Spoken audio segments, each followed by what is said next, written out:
Today, let's talk about 3 ways to increase your likelihood of getting your offer accepted on your dream home. Now, we are entering a more competitive environment in the real estate space because rates have dropped and that's making news headlines, which always makes buyers get into the market. So, we're going to see a lot more activity and a lot more offers being placed on homes. So, you need to have a strategy when you're going in to make an offer to make sure that it's the strongest offer possible. So, the first bit of advice that I can give you is work with a lending team that gets you fully pre-approved.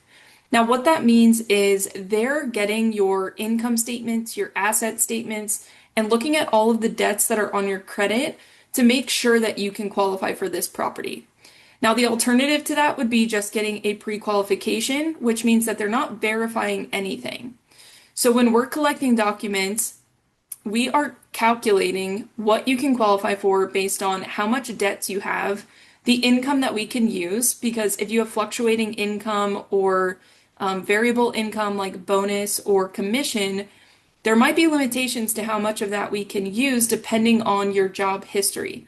So it's really important that the team actually verifies all that information and doesn't just take your word for it. Strategy number 2 is taking that a step further and getting a fully underwritten offer.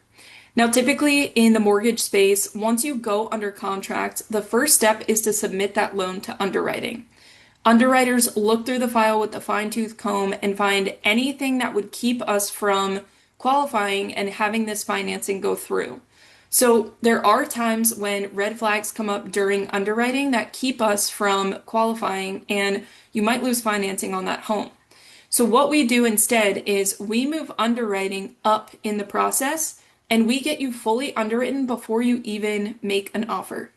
So what this means is we can call that listing agent and tell them that you're not only pre-approved, but you're fully approved. So if you have cash offers that you're competing with, then this makes it much more likely that you will get your offer accepted because number one, you don't have to have a financing contingency, meaning if financing falls through, you can get out of that contract. And number two, you can move a lot quicker because the first part of the process is already done and the loan has already gone through underwriting one time. The third piece of the strategy is kind of building off of step number 2, and that's to have your mortgage advisor call the listing agent. When you submit an offer, everything is on paper. So they can see all of the details of your offer, but the absolute golden ticket is to have your mortgage advisor call that listing agent and give them the details of your approval. So if it's a clean file and there's no issues with it, that listing agent is going to have a lot more confidence after they know that you're working with the financing team that has done their due diligence and they're already communicating when you haven't even gotten your offer accepted yet. That makes all the difference for a listing agent to have confidence in your offer. I don't want a competitive market to turn people away from getting into the market and making offers on properties. There are strategies that will keep you in the game and make sure that you have a higher likelihood of getting your offer accepted. So don't let that scare you away, but just make sure that you're working with the team that you really trust and they are putting you in the best position possible.